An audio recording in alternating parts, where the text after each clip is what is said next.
shine. You gotta be working to get the woman and the wine. Keep the beat and get your hands in the air. Shuffle it deep cause it's an African affair. To Buffalo Park and our home at St. George's. We're bringing the silverware back on the border. That's the way of the warrior. That's the way of the warrior. That's the way of the warrior. That's the everyday warrior.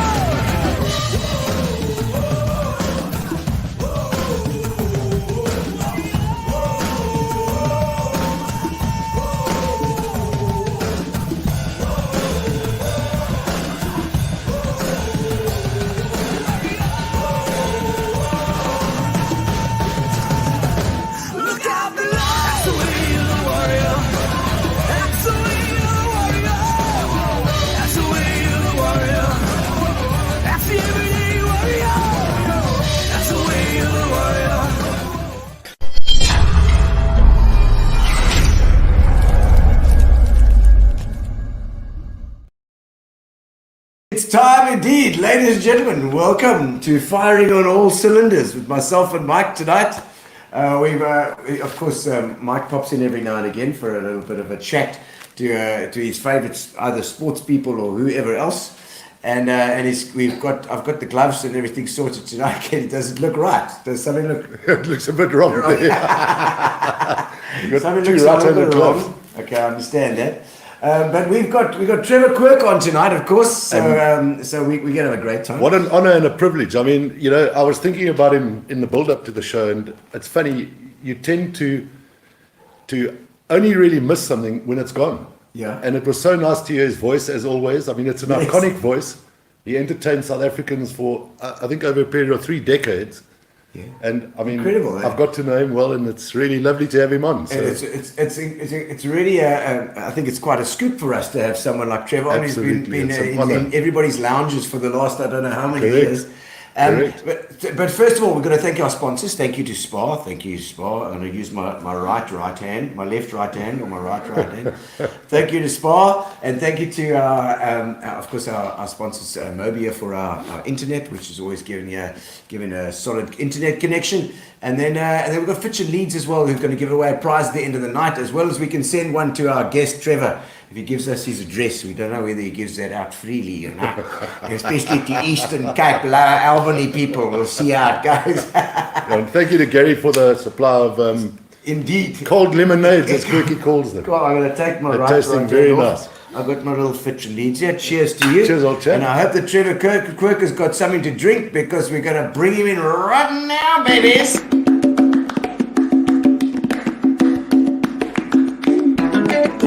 Welcome to the show. Now it's your turn to shine. We're gonna have a lekker chat tonight. Another good time. Trevor Quirk, welcome to our studio. I must Wonderful to have you. Got something to keep me company. Excellent. And, have you gone off these, Quirky? To see you, Gino, and Mike, or Fires as I know him. And, Thank you, Quirky. I think you, Gino, need a little bit more than the batting gloves, you know. I think a helmet would do. When Fires is in the house, indeed. No. Especially when Fires is around. Quirky, it's wonderful to see you, and thank you very much for your time. Pleasure, absolute pleasure to be with you guys. It's great to hear that voice again. And, you know, as I said to Gino in the build-up, you only really miss it when it's gone. Yeah. And, I mean, that iconic voice of yours, great to have you on the show. Thank you for your time, Quirky. Well, old and retired now, you see. The voice hasn't changed, though. It still sounds good. It's not changed too much. Some maybe a little bit huskier than it used to be. You know, that's old age creeping in. I would have thought that by giving a bit of a rest, you might get a bit of a second wind on the voice. You know what I mean? Well, that's the most amazing thing. The other day I did have a few polyps on my vocal cords, like my good friend Robin Jackman. Sadly, his were malignant, and the same surgeon removed mine, and they were benign. So that was an absolute bonus. But it all resulted because I felt that my voice was getting a little bit husky, and I was a bit worried about it. And so this only took place in mid-December. So I'm still sort of, he says it will eventually completely restore itself. And the most amazing thing he told me is that your vocal cords are actually, it's a muscle, and it has to be exercised. I'm sure you don't talk much to your wife anymore. We all do. I noticed you glanced to the right there. No, exactly. But he said, if necessary, I know when you go out with your mates on a long lunch or something that you will talk. But he said otherwise, sit on the stoop and read the newspaper loud to yourself. Oh my word! Yeah. Brilliant. Well, Quirky, the voice hasn't changed. And I must say, we were actually saying, Gino and I were talking earlier along with Gary, you're actually looking very well for a 52-year-old. Yeah. I wish it was 50, but they're closer to 76 these days, And, yes. But, yeah, I'm well otherwise. And, Good. I'm not a great... I've never seen the inside of a gym in my whole life. Have no intention. You're a bad example. Well, I don't care. I thrive on other things, and I play my golf, and that's about my only real exercise these days, and enjoy that immensely. But there's no need to run around the block and all that sort of nonsense. I've never chased my friends around anything. We've got a couple of comments are coming on here, Trevor, for you to have a look at. It's Davey Howell saying, Quirk, good to see you. All your appealing years ago. Remember Davey Howell? Yes. We've got Camilla saying, can't agree more. Miss your voice, Trevor, she says. Excuse me. me. One thing that I miss the good old days of broadcasting. I mean, it was an absolute passion. And when I started broadcasting at the age of 23, that's a hell of a long time ago. Yeah. And, it's just totally in my blood, and not to do any of it anymore. I understand we all get to a point where we passed our sell-by date, but I must say that I really do miss it, and it's still great to speak at dinners sometimes, and to do charity golf days and all those sort of things. I still meet a lot of people, and many people say to me, "Oh, the voice." And I say, I don't understand what's so distinctive about my voice. I mean, yes, the great Charles Wolf, he was awful and so on, but, I'm just an ordinary old South African born in Naboomspruit, and, happened to we were going to ask you about that. Yeah, rather proper. So, fortunately, if my father had sent me to Naboomspruit Primera School, I might have spoken a little differently and never become an English radio broadcaster. Where did you actually go to school then, Trevor? Well, I went to Waterkloof House Preparatory School, delightful, wonderful private primary school in Pretoria, as a boarder from the age of 5.5, and then I went on to Pretoria Boys High, and that's where I matriculated, and so I had only my holidays back on the farm, so I spoke a little bit differently to what I would have if I'd have gone to Naboomspruit. Yes. And tell me, just as a matter of interest, what did your dad farm? My father farmed. He was Irish, of course, and he came out to South Africa. Loved the country so much, farmed in Ireland, and came back and told my dear mother that we're going to South Africa. And he bought this farm just outside Naboomspruit, and that's where I was born and grew up. And, fortunately, as I say, he sent me to boarding school in Pretoria. Gee, so both of your folks from Ireland, you would have thought that you'd have a little bit of a Martin Bailey going on there, something. Indeed. Unfortunately, I do have an Irish passport, so that makes travel around the world very easy because I think the Irish passport is the best passport in the world. You can go anywhere without having to have visas and all that sort of stuff. Because they're always lost, isn't it? and it's a wonderful, wonderful place. I took my dear wife there, who has a British passport.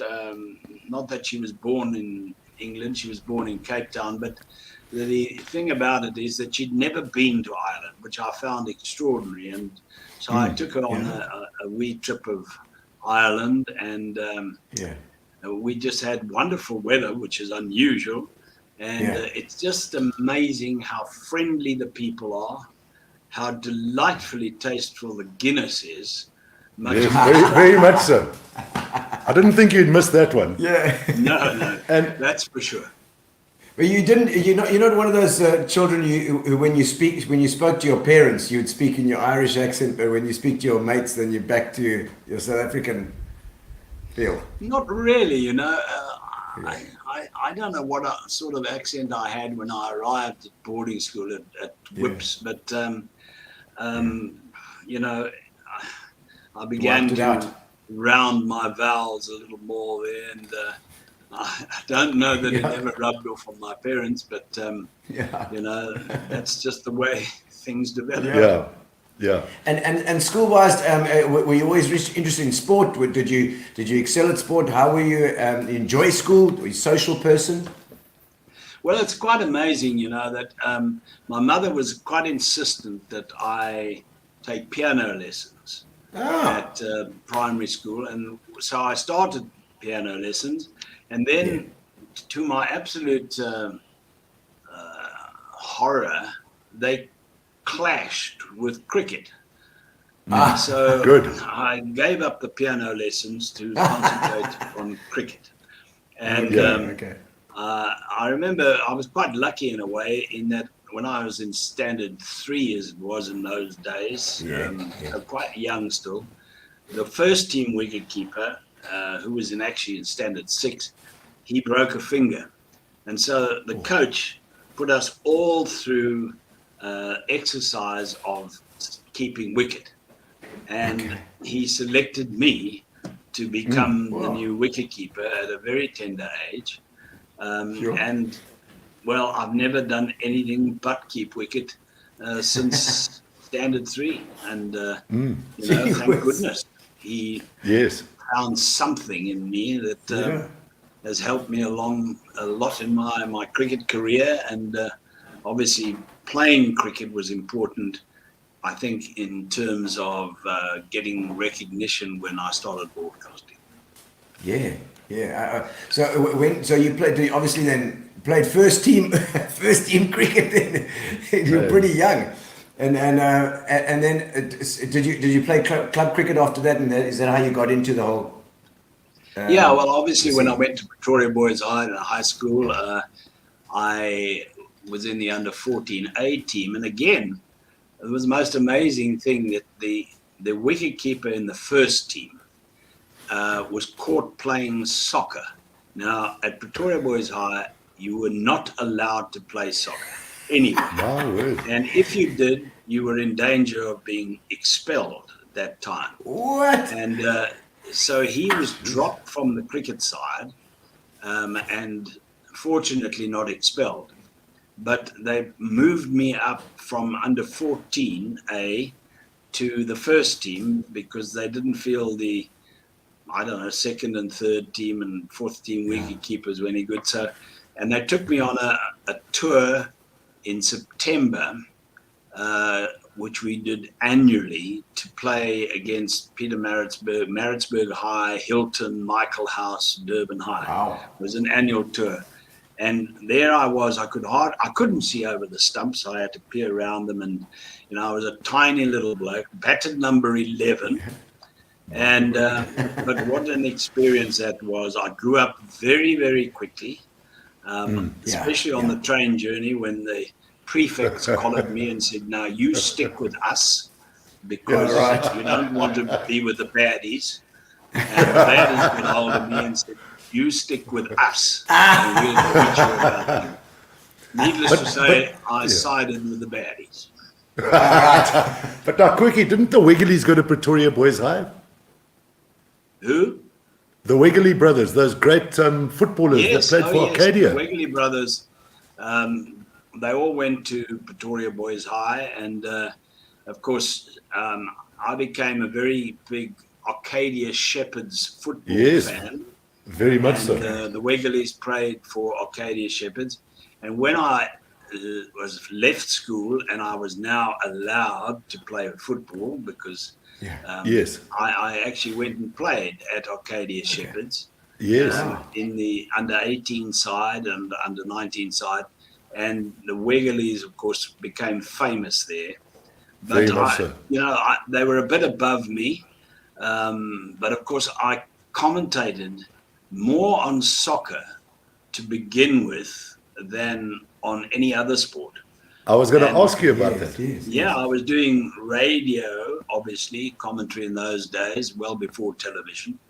And I remember the cup final at the Rand Stadium and Stephen Wiggly on the wing, and and then he went overseas, of course, to America to play for the Tampa Bay Rowdies or whatever they were called.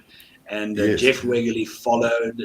And so, I knew them very well as a family, and they were a great sporting family because particularly Jeff and they played first team rugby as well. So they were very good all-round sportsmen. Yes. Yeah. I see Bobby Cameron say that he would have been expelled as well if he was here, obviously. Soccer players here. No. But Bobby Cameron's a Scot who came to Port Elizabeth and became a Springbok soccer player and possibly played with the Wigglies. All right. Oh, we've got your great mate. We can ask him. He's online at the moment. So, Bobby, tell us what you know about the Wigglies. And then the Wash, a good mate and a jolly fine fellow, hates lemonade or five. Whilst Malcolm Melly Berenzi.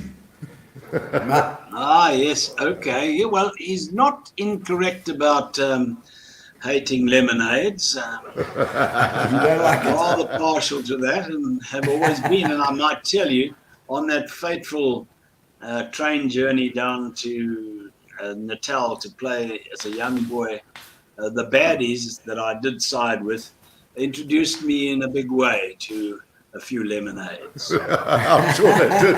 We were wondering where you developed the thirst. Yes. But I just see there is a comment about the old NFL there, Zaire Musa, saying there that he's commentated in the old National Football League. Is that yes? And yes, that's exactly right. The good old days, and it's there. Is that it? I did a tremendous amount of soccer commentary, all over the country. In fact, I was so lucky because I got flown down to Cape Town every Friday to do football on a Friday night here. And the one Friday night, it was at Hartley Vale, Cape Town City. And the next Friday was at Greenpoint. Now, when I was doing Hartley Vale, Cape Town City, Budgie Byrne was my expert opinion. And he was the manager of the Hellenic. And then the next week when I did Hellenic, then Roy Bailey, who was the manager of Cape Town City, was my expert opinion. And the great young Bailey, Gary Bailey, the goalkeeper, actually grew up in my commentary box. From a little boy, I watched him grow up, and he always came and sat in the back or stood in the back of the commentary box. And and even when the great Bailey died, Roy Bailey, I actually was asked by Gary to do the eulogy at his funeral. So, we became very good mates. But now, Quirky, if I may ask you, there's a story attached to your arrival in the world of commentating. Won't you please share that story with us? And I seem to recall you walked into the SABC and demanded a job. This ambition from when I was about 13 years old, and I was, at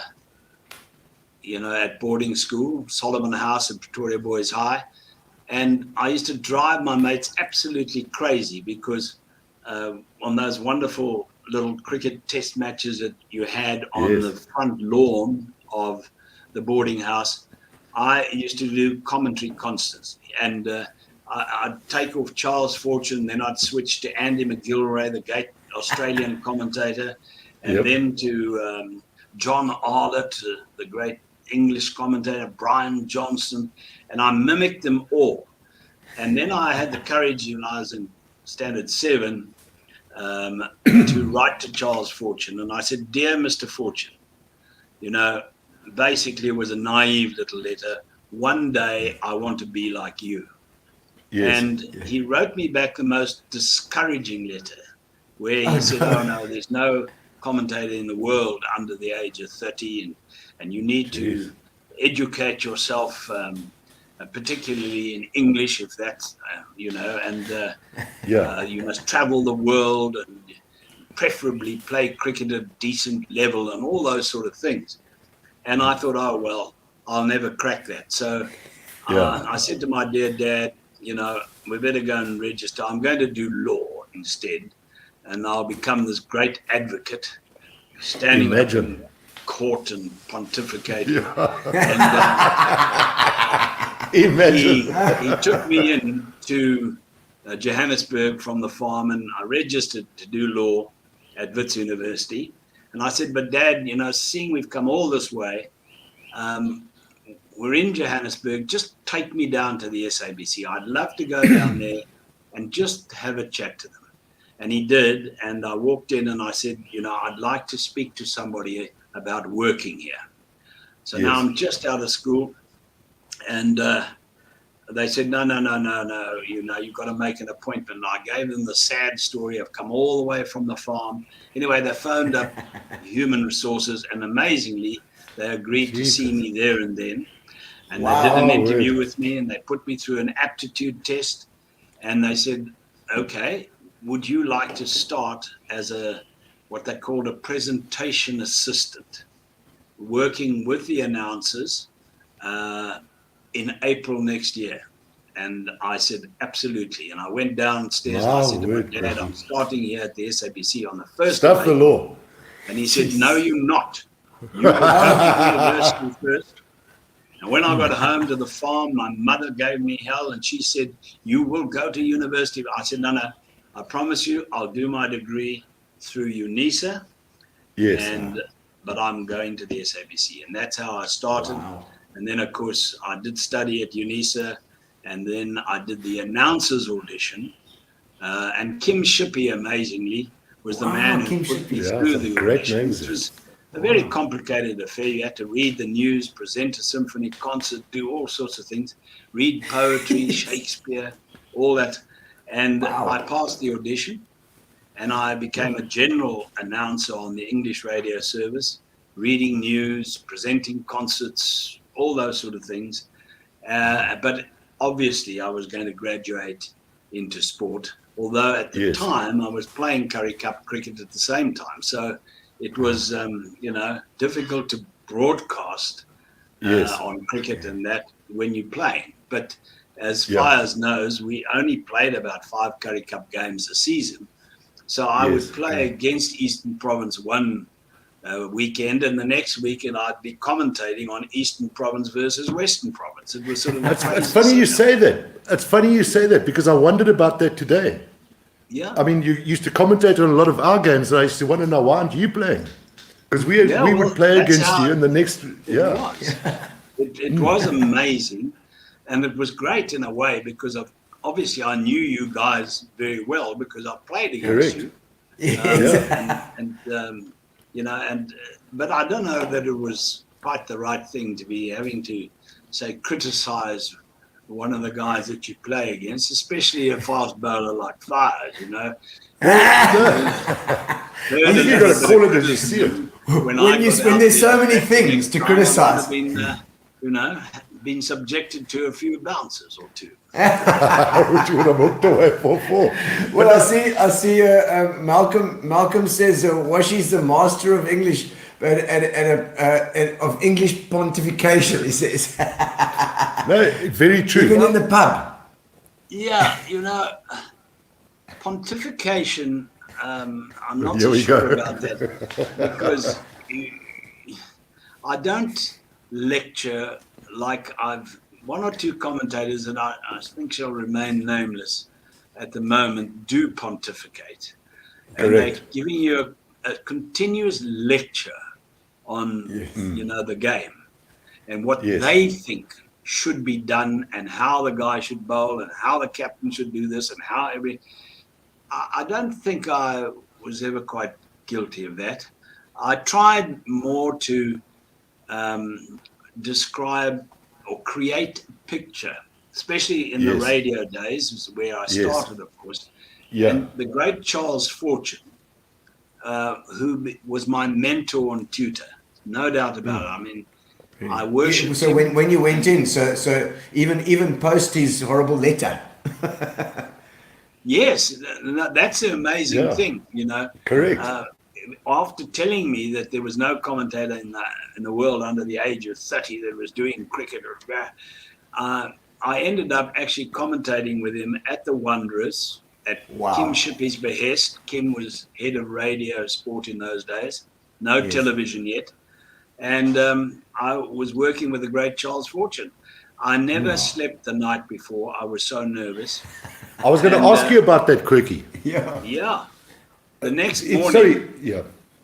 No, I beg your pardon. Carry on, Quirky. The next morning, we were in the commentary box, and in those days, the public used to send you telegrams, which were delivered into the commentary box by the post office. Wow. And of course, Charles Fortune is the senior commentator. He went through them. Most of them went into file 13, but he'd select one or two that he would talk about. And then the old bullet, he put one aside, and when he went off to the gents, I took a peek look at it. And when he came back, I said, no, Mr. Fortune, I have to confess, I had a little look at that telegram you pushed aside, and I would very much like to read it out. Oh, do what you will, Trev, he said. And so I did. And the amazing thing is it came from a blind home. And all it said was, dear Mr. Fortune, when you are on the air, we see. Now, I don't think any radio commentator could be paid a greater compliment than that. Because he painted these pictures for hence what you said earlier, blind people. So whatever happened, whether it was the lady in the pink hat or the minor birds, and yes, he forgot to give the score for about 4 overs or something, whatever, he created a picture that I aspired to do. And so, he was without a doubt my mentor and my tutor. Wow. And Quirky, what sort of era are you talking about here? That famous walk into SABC, for instance, where you said, I would like to work here. I matriculated in 65, so I went to fight the war in 1966. Thank you. That's why we're all here. And then, so we're talking now about 1968. I joined the SABC full time. As long as, And by 1972, 73, I started commentating. Well, I started broadcasting first on English radio, and then I actually got to start commentating on sport. And at that stage, I would assume you didn't know many of the players, or did you? No, but as I say, I did a tremendous amount of football in those days, soccer. Yes. And again, what you do, and you train your mind eventually that you obviously see a number and it immediately tells you that it's whoever it is. because you're not sure, especially when you're doing soccer, whether you will see the number of the guy. So you eventually learn little things about him. Teenage Gladler was a skinny little bloke and running on the left wing, and Ace in Chilengwe was this, that. And so I could see them and immediately identify who they were. So it's something you train your mind to. It's like in rugby, and I did a lot of rugby. Eventually, you can't see what's going on half the time because guys are buried in the scrum under the bodies and all that. But you learn to identify people by little things. Their hair, the way they walk, the way they run. I used to do like this guy had yellow stripes on his boots, that guy had white stripes on. There were little things, identification things that you learn to do as you progress as a commentator. And so, those early days were incredibly interesting and intuitive to me. And, I just built on that as the years went by. Yeah. I see that there's one or two comments coming. I don't want to fall behind too much with the comments because I see a Garth Webster, another soccer player here, and cricketer. You'd love to hear the story about Quirky and Jackers, which involves, I think, a bike in the East. Is that doable, Trevor? Yeah. The amazing thing about Robin Jackman is that I met him when I played for Northern Transvaal in a Currie Cup game against Rhodesia. And that was, in fact, my first ever Currie Cup game. And Jackers was playing for Rhodesia in those days, and so was Mike Proctor. Now, I'd played against Mike Proctor at Nuffield at school level. He was a year ahead of me, very fast then, even faster when I played against him, for Rhodesia. And I remember that my very first game, it was incredible how Mike Proctor knocked the opening batsman's off stump out of the ground. And I was padded up and had to go in. So as my first game, I hadn't had a lot of time to sit in the change room and worry and get nervous. I was out there. And I walked out and I was taking guard, and Ray Gripper was the captain of Rhodesia in those days. He was at forward short leg. And the great Springbok leg spinner, Jackie du Preez, was at backward short leg. Great name. Gripper said to Jackie du Preez, "Who's this little Wally?" And he actually used a more derogatory word than that, but and du Preez said, "I don't know, some little oak called Quirk." So Gripper said, while I was taking guard, "Why are his legs shaking?" And my legs were not shaking at that time. Then I looked up at the sight screen, and there was Mike Proctor waiting to come off his long run. I'd spent 2 weeks being thrown a ball at me from 16 meters where I had to duck inside his famous bouncer. Because I was inclined to sway out of the way. And they said, "You do that and Procky's bouncer will follow you." So I learned now to get inside it. But in the panic, because of being thrust in so quickly and also with these chirps being made, when he bowled me the bouncer 2 balls later, I swayed out of the way. I went back to old habits, in other words. No helmets in those days. Hit the peak of my cap, rearranged it on my head, and I fell down on my backside in my crease. And as I was clumsily picking myself up, everybody around was laughing, the slips and the short legs and whatever. And I looked up and Procky was 3 yards away from me, and he said, "Oopsie daisy. Next time, effing his head off, you little," and I won't say what he said there. So that was my little introduction. But in that same match, I came across Jackers, and afterwards in the change room and that evening in the pub, we hit it off immediately. My word.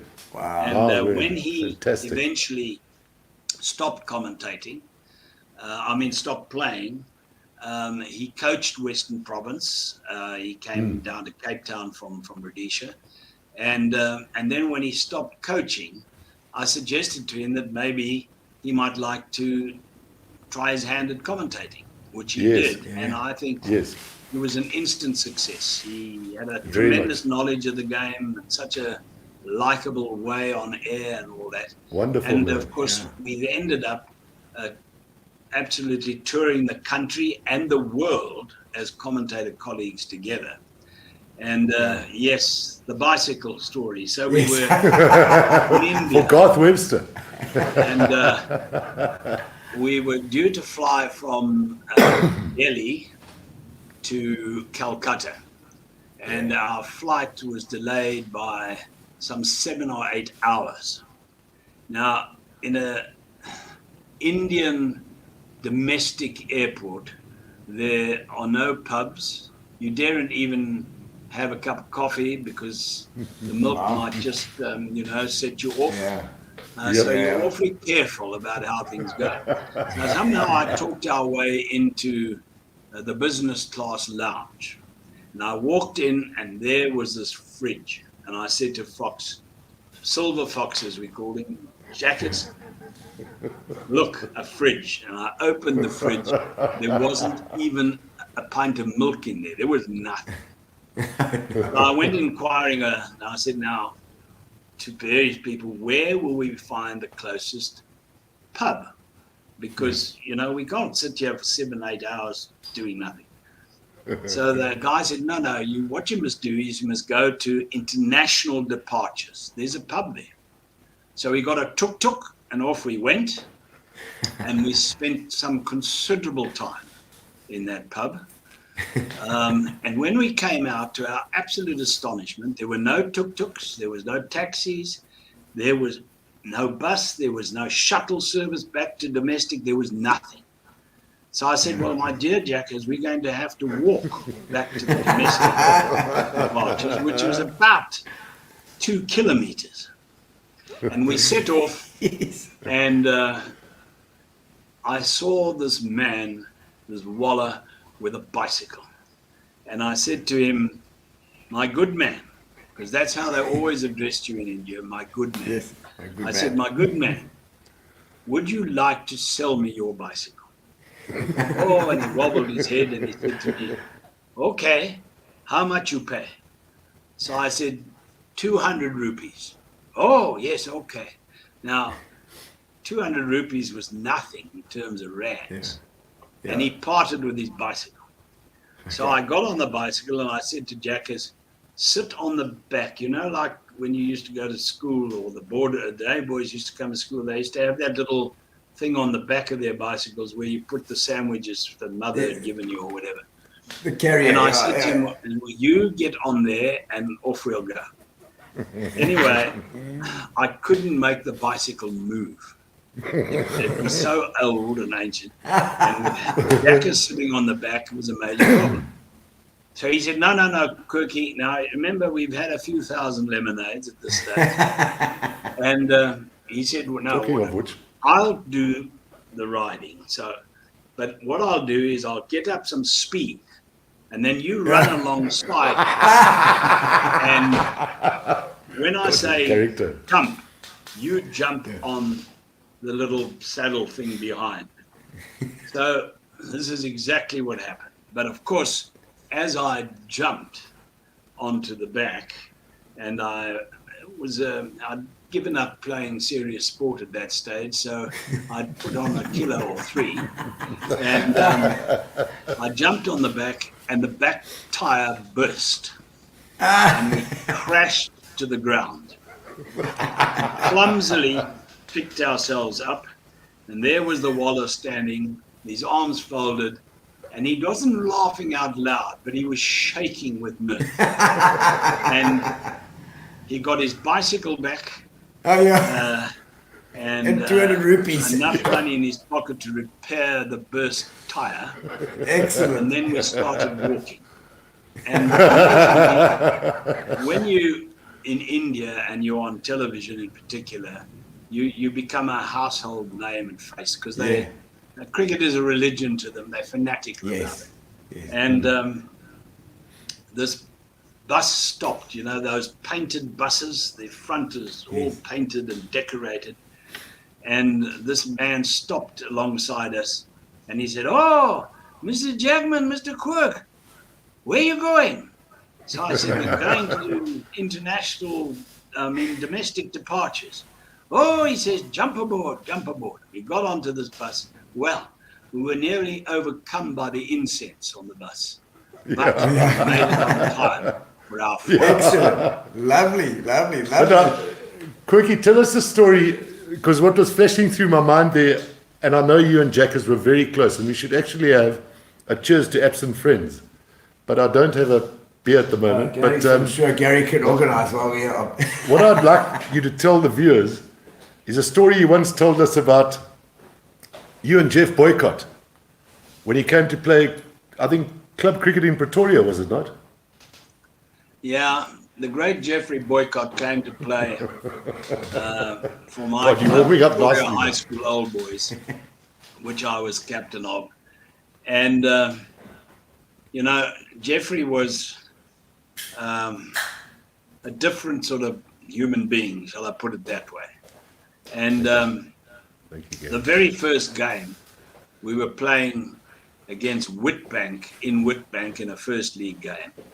And it was arranged that I should pick him up.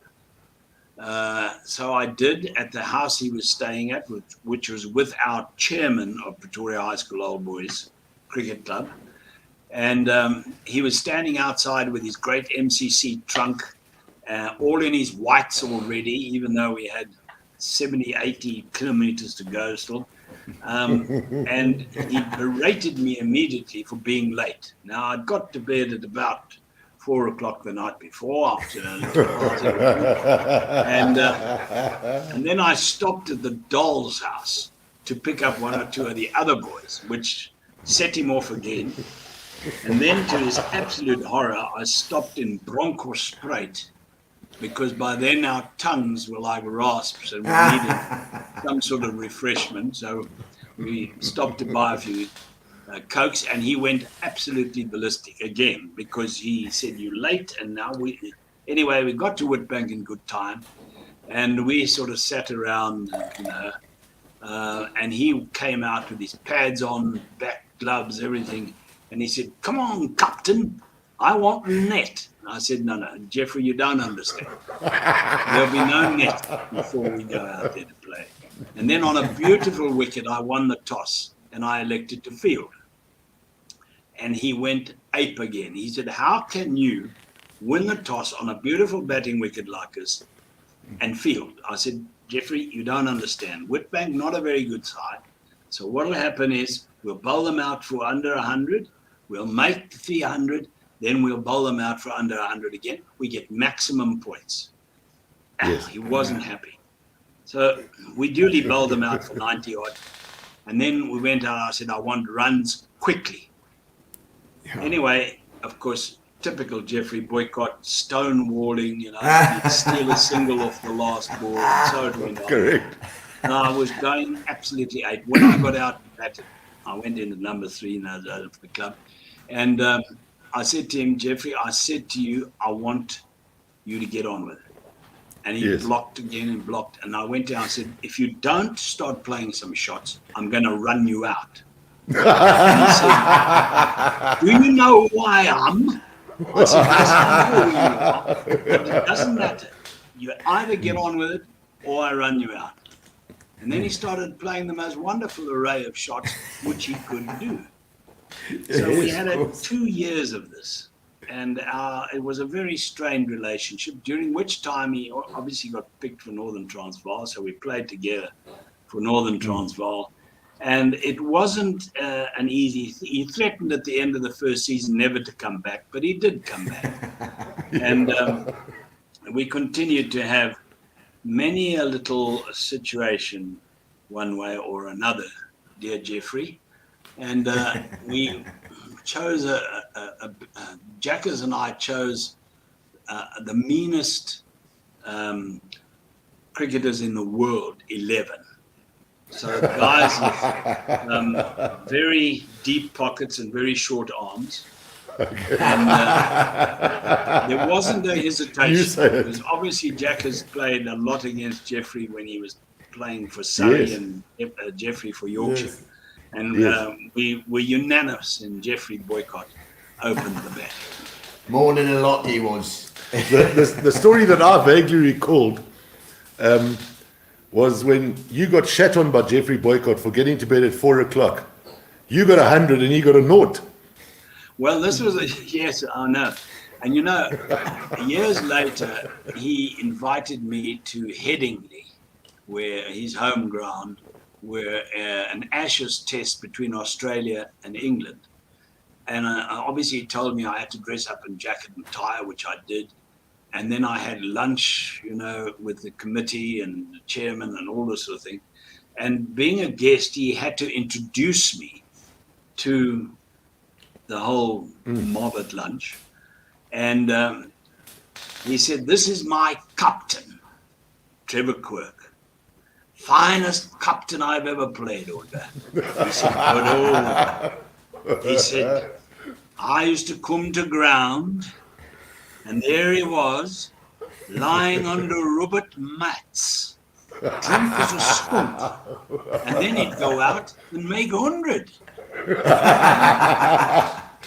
And that wonderful exit. The story of how I, from my night under the shower mats, because it was too late to bother to go back home from the club. He went out, made a duck, and I went in and made 100. So we had some amazing times. Well, we can cheers that and cheers to absent friends. If you want to do that now, you got your glass. I've got yeah. Thank you, cheers. Gino. Cheers to absent friends. Cheers to Jackers. Yes, absolutely. What a great man, Quirky. I know you guys were inseparable, and what a really lovely guy. And we got some inseparable. And, you know, it's 2 years now that he's gone. He died on Christmas Day 2 years ago, and Jackers and I played a lot of golf together. He was always my partner. We always shared a golf cart together. We went to at least 2, sometimes 3 long lunches a week. We were both members of the Iniquitous Olympics Club. Correct. It's the only male-only club left in South Africa where we have no women members, and they're not allowed to enter the premises. So it's a terribly chauvinistic place. But Jackers spent even more time than I did there, because he lived down the road virtually. But we had many wonderful times together. And I miss him very dearly. I'm sure you do. And he was a fantastic cricketer as well, Jackers. You know, Quirky, you guys came to do a show at Old Grey way back in about 2012 or 2013. And what amazed me about him was the fact, and I still made mention of it that evening, you know, when you look at players' first-class records today, bowlers are not measured in overs anymore. They're measured in balls bowled. And the average guy has bowled around 12 to maybe 15,000 balls in a 10-year span. Jackers, if I recall, was 85,000 balls. Jesus. I mean, that's a hell of a lot of cricket. Because, my maths is not very good, but I know he bowled something like 14,000 overs. Now, that could be right. Forget about net practices and club games. Exactly. Because in those days, as you know, as a first-class cricketer, you played in club matches. And so heaven knows how many times he ran around the world, quite frankly. And Absolutely. he had a very long run for, as I always used to say to him, Jackers, I think you ran faster than you delivered the ball. No, but you know, you say that. There was a time when he was quite sharp. And I can remember sitting next to one of your great old mates, Sid Levy, for a purple 5 today, going back to about 73, in the commentary box at St. George's, scoring. And I can remember seeing Jackers there for the first time, and he was nifty. Yeah, yeah. Obviously, I like to belittle him, but he I'm could be sure. funny because he was short, so he skidded Yes. off Yes. the pitch like that. Mosley, you remember Ezra Mosley? Very well. Came out in the Rebel Tour. Very well, Quirky. Graham Very well. Pollock still says to me that he was the fastest bowler he ever faced because he went like that off the wicket. He was And very he quick. was Yeah. EP guy, yeah. Did very much the same. And he was one of those players that he was a vociferous appealer. Correct. I mean, and then I've never seen anybody more aggrieved looking on his face when the decision went against him and it was turned. He was something else. But you talk about Sid Levy, and it was amazing how Kim Shippey said to me one day, he said, Sid Levy is getting old, and Yes. I am going to step him down from commentary. And Yes. I want you, and I was just a young commentator, to go to Port Elizabeth and do commentary in his place. So because Charles was doing the Wanderers and Berea Park, I went to Port Elizabeth virtually for every match that was played in PE in those days. We know that well, So Quirky. much so that I even had keys to the old grey club at one stage. And, I met so many great mates there and wonderful people that I enjoyed so much in Port Elizabeth. I mean, it has that mantle of being the friendly city. And believe me, I considered it to be that. And I had a whale of a time there.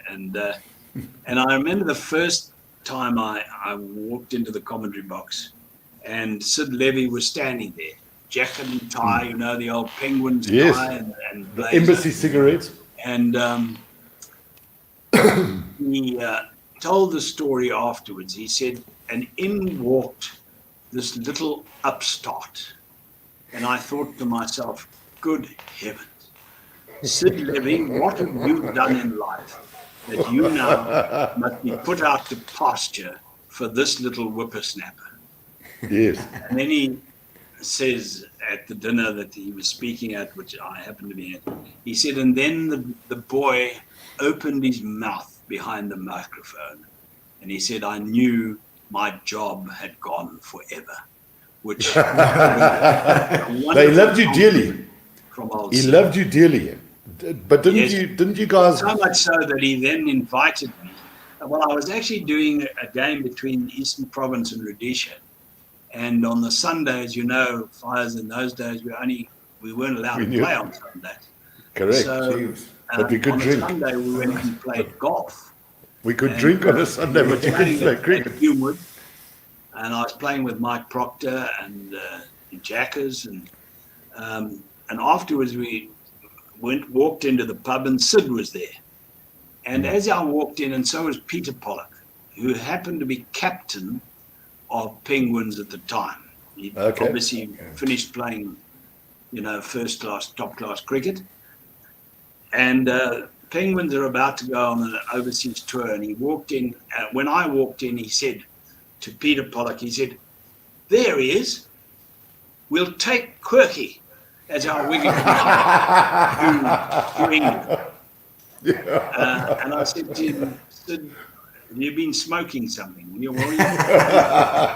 going to come to that. Anyway, he then explained to me that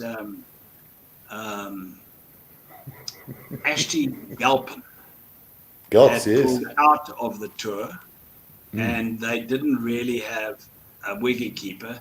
Young, I think his name was Richie Lyle or something. He was going to be like the young deputy keeper to Ashton. Richard Late. Richie Late. That's it. Richard Late. Correct. Anyway, so I said, I can't afford to go to England. He said, no, it cost you 600 Rand. We've raised a lot of money and it'll cost you 600 Rand and we're going for 4 weeks and you are coming. Well, Yeah. I went back to Kim Shippey and I said, I've had this wonderful invitation to go and play cricket in England. And I'd like to go. I'm prepared to take unpaid leave. Anyway, Yes, sure. Kim thought it was a very good thing for my image or whatever. Not that Yes. he realized I was only playing for Penguins. But Brand. wonderful tour. And I became a Penguin thereafter that went to Durban and Grahamstown and all sorts. Well, that's what I wanted to ask you. Didn't you do something to Sid Levy? I know he smoked a lot, but didn't you put something foreign in his cigarette or his pipe? Well, yes. Put a bit of marijuana in his pipe. We were on the tour in Durban, and I had got home at about 6 a.m. With one or two other reprobates. I think young Simpson was one of them. Quite correct. And I think Simmer. Rory Steer was the other. 100%. And we got home and we were carrying our bags in from the day's match before. And Sid Levy thought that we were up already. And he said, Quirky, I can't believe that you are up so early. I said, well, no, got a game. And it was out in Umzinto or somewhere that we had to play. And, of course, You're we making only me then cry. went to bed. So then we overslept. And I was there in my car, the red fire engine. Oh, God. I told you the story about the red fire engine. You're actually making me cry. And of course, couldn't find the place. And I stopped and asked the man, where this place, and he said there. And I said to him, what is the town beyond that? And he said, I think it was Richmond or something. And so when we got to the ground, we were very late, and Sid was standing virtually in the car park, waiting. And as we got out, he said, where have you been? I said, don't you shout at me, Sid. Your instructions on how to get here are the worst I've ever come across. You've been to Richmond and back already. He said, well, whatever. Get the pads on immediately. You're ready. I got the pads on. And another wicket fell, and out I went. And I ended up making 80-odd not out. And Simpson came in, and he made about 30. And Steer came in, and he made a few runs. And then I was banned from keeping because I was in such bad favour with Sid. And he was a wonderful character. Somebody else kept. And I was deposited down at fine leg. And Steer ended up taking 5 wickets. And between the three of us, we won the match. And I said, you see, and then the next game was in Durban. And we went there and it rained. And it rained and rained and rained. And so we had a few lemonades eventually, and then went down to the market in Durban, that market area, and bought a little of the Durban poison, and went back. And as you say, Sid used to chain smoke. Yes. So we stole a box of his cigarettes, and we eased out the tobacco, and we put in a few seeds. And then the cocktail party that evening, of course, was all the hoi polloi of the Natal cricket. The president was there and everybody. It was the last match of the tour, and the big cocktail party, and everybody important was there. And we were having a jolly time, and Sid eventually said to me, it's amazing how he used to chastise me, and yet he would turn to me in moments of crisis. Oh, no, he loved you. He loved you. He said to me, Quirky, I'm feeling quite peculiar. I said to him, why? He said, I don't know. He said, but I'm feeling very, very peculiar. So I said, well, have another scotch. No. And a cigarette. And he had that huge, big Chevrolet. And he said, That's right. I only have 2 drinks. And I won't have another drink. So I said, well, then have another cigarette, sir. And he lit up again. And the air was blue. And that's right, the blue smoke. He handed me the keys and he said, I am feeling so peculiar. You better drive. Now, listen, he loved you dearly. And in fact, there was that wonderful story where, if I remember clearly, you were the guest speaker at a Penguins dinner. And it was just after a tour that you'd gone on overseas when Rob Lowe was unearthed. Do you remember that, Quirky? Oh, yes. 1979 South African Barbarians tour. Yeah, and you got up there and you said, we left the shores of South Africa with great arbitration, and a certain Brown Des Fountain popped up. He said, what position did he play? Quirky had to answer to that. I've got so many fond memories of you, Quirky, but now, what I wanted to ask you as well, the transition from radio to television, was that difficult? I didn't find it that difficult because when television started in 1976, Kim Shippey moved from radio as head of radio sport to head of television sport. And I took over as head of radio sport. So I continued to do radio commentary. But in the experiment to when they were practicing, to go on air for television, they got me to do a lot of the rugby commentary. And it didn't go on air, but, I was doing it. And I learned some of the disciplines then of television. You don't talk all the time. Obviously, you just identify, and your job is to inform and identify and so on.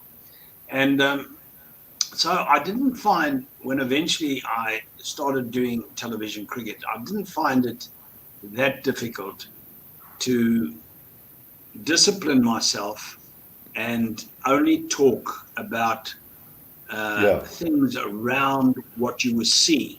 So embellish the picture, in other words. Yeah. Yes, I And understand. the incredible sadness was that when I took over as head of television sport in 1981 from Kim Shippey, Charles Fortune was desperate to become a television commentator. And so I had such high regard for him that I started to use him on television. And he was absolutely hopeless because, he could not get himself out of the radio format, as it were. Painting the picture scenario. Exactly. And when you're commentating on television, you've got earphones on, and the director is talking to you all the time, telling you that a slow-mo replay is coming up, or this is going to happen, or they're going to do. And Charles, of course, used to push the earphones because they distracted him. And so, they were showing the replay of a wicket that had fallen. And Charles was still talking about the lady in the pink hat down there. Yes. And, painting radio pictures, which was completely against the format of television. And sadly, I had to take him off the air, which was the most difficult thing I've ever had to do because he was my hero. But did he accept it? Never made the transition. Yeah. Well, that's why I asked you the question because, you're on radio, as you said earlier, you're painting this picture. Yeah. And now the picture's painted for you. It can't be easy. Exactly. But you did it well. Yeah. Well, you just have to inform around the picture, embellish, as I say, and then obviously listen to the director. And it takes a bit of time to become used to all the chatter that's going on, because he's not only talking to you, he's talking to the cameraman as well. Yes. But then you learn that, camera 4 does this. So when he says, okay, camera 4, coming to camera 4, on camera 4, then you know what sort of picture's coming up. And you learn to cope with all this chatter in your ears while you are talking, which a lot of people can't do. Can't be easy. Can't be easy. Well, kudos to you for actually doing it, for getting him in as well, because I know he was obviously well loved by everybody, and so. Very loved. But you know, you've got to make those tough decisions sometimes as well. It must have been hectic for you to do. Well, absolutely, but it's hard, you know, especially when he's been your mentor and your tutor. Yes. Correct. Yeah. You know, it was a very difficult time for me to make those decisions, but you know, I had to do it because he just did not make the transition. Yeah. This we've got a couple of questions coming through here and a couple of reminders for stories. Let's see. Keith Clark, he sometimes gives us some of this, but we've got very little left. Keith Clark, we need some more. Little bit of punters. Bit of Jerry. Get some. So Quirky can see the comments. I forgot about that. Well, Casey is a wonderful chap who's given us lots to enjoy over the years. Been in that industry for a hell of a long time. I've played some golf with old Casey. He's a great character.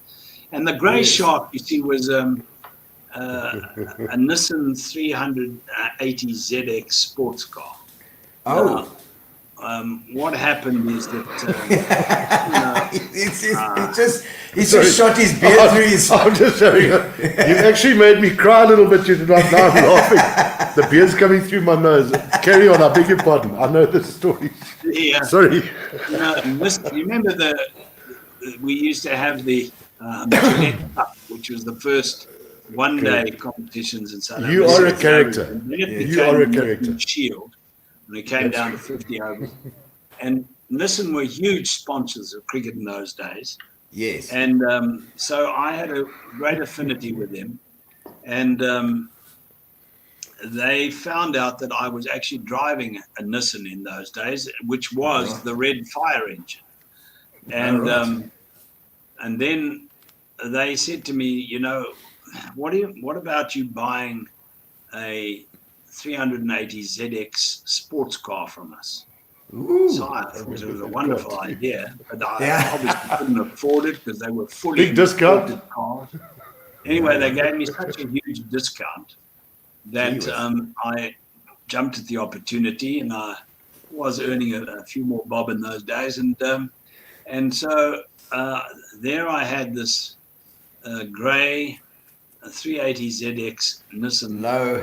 And boy, could that thing travel. In fact, it was in miles, you know. So I remember coming down to Cape Town to get married, and I came down with my sister in the Grey Shark, and I had been driving most of the way, and she did question me as to how did we get to Bloemfontein so quickly. Anyway, we went on, and at about, I think it was Three Sisters or some place like that, narcolepsy started setting in. I said to her, listen, my dear sister Lynn, I can't drive anymore. I'm falling asleep.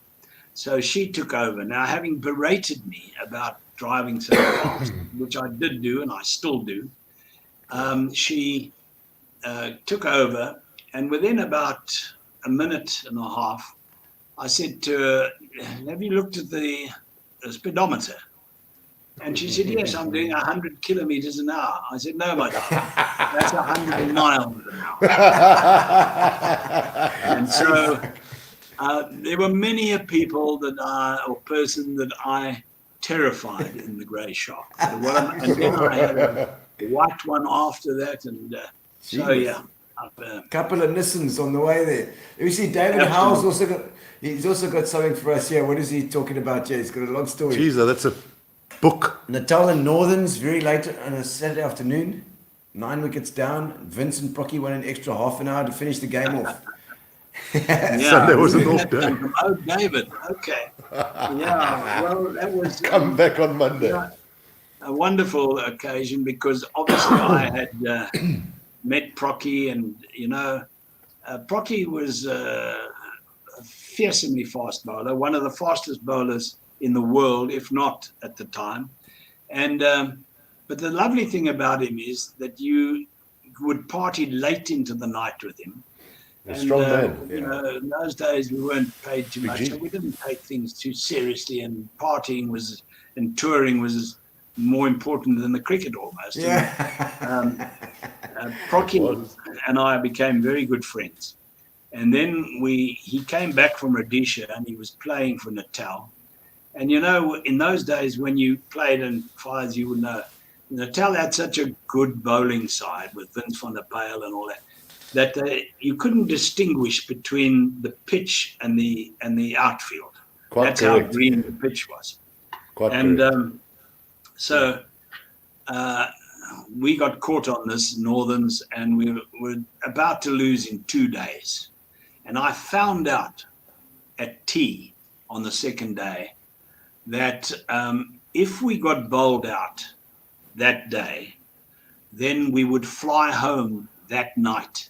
The manager had been able to secure flights for us at about 7:30 that night. And so I said to my co-batsman, I said, listen, we are playing for, and if we didn't get that flight, we could only get another flight on the scheduled one, which was on the Tuesday morning. So I said, we're playing for 2 nights extra in Durban. Now, get your head down. And of course, Quirky came flying in off his long run, and I was blocking him. And he was tearing his hair, and he said, what are you trying to do? I said, Quirky, you know, this is the deal. So then he thought, no, he'll start bowling his off spinners, which you know. And of course, Tues was standing up. And then I knew that a bouncer was coming at some stage off the off that short run. And of course, he bowled it. I was ready for it, and I swayed out of the way, but he hadn't told poor old Titch, and it hit him on the Adam apple, and down he went. And that wasted more time. 15 minutes, 20 minutes. Eventually, we were 8 down, and they could claim the extra half hour. Yeah. And there was only a very ordinary batsman to come. And to my absolute astonishment, when the umpire said, right, extra half hour if you would like to claim it. And Vince van der Pijl, who was captain, said, no, we've had enough for today. I hope you gave him some money. I got off the field long before any one of them, and I was already unpadded and everything else, and they could never have got me out of the change room again. That night, of course, we got absolutely out of our minds, having a wonderful time. And I met a gentleman at the Los Angeles Hotel, I remember, about midnight, and he said to me, this is disgraceful. I've been watching you, and you're having such a party, and you're not out overnight. So I said, so? He said, well, you won't last long in the morning. So I said to him, well, I don't know about that. So he said, I'll bet you a case of beer that you will not last tomorrow morning. So I had made an agreement with Quirky in the change room that, just bowl one straight one tomorrow morning, and we've secured our extra day's holiday in Durban, and we'll be off to the Parkview Hotel, which is where I always used to go, the Natal probably boys. See Joe Park. And of course he came charging in, and I went, and he said, now what's going on, Quirky? I said, well, things have changed overnight. And he let me have it in no uncertain terms. But fortunately, the other 2 guys, they got out, and I was not out with 40 odd, and I'd survived 3 hours of this business. And Quirky said to me, what was going on? I said, well, I've just won a case of beer. See, Ryan Jordan has got a question there as well. He says, I'll never forget when Hansie was set up to say, thanks, Trevor, you biscuit, after an interview. Yeah, well, dear old Hansie, we had quite a relationship in many ways. I got on extremely well with him because I respected him so much. Yes. I think he's arguably the best captain South Africa's ever had. And it was terribly sad for me as to what eventually happened and so on. But at one stage, he was like the coach when Bob Woolmer was replaced. He was the manager. He was the captain. He was everything. And when he knew that I was going to interview him, he almost preempted the questions I would ask him. Like when, for instance, he bowled Pat Simcox over the wicket to Brian Lara, and in a World Cup match in India, I think it was, and Lara got 100 and we lost in the quarterfinals or whatever. And he knew I was going to say, but surely you should have been bowling Simcox round the wicket to Lara to cramp him up a little bit. Yeah. And he started the interview by answering the question because he knew I was going to ask it, you see. So we had an amazing relationship. And sometimes we had a lot of fun in the interviews.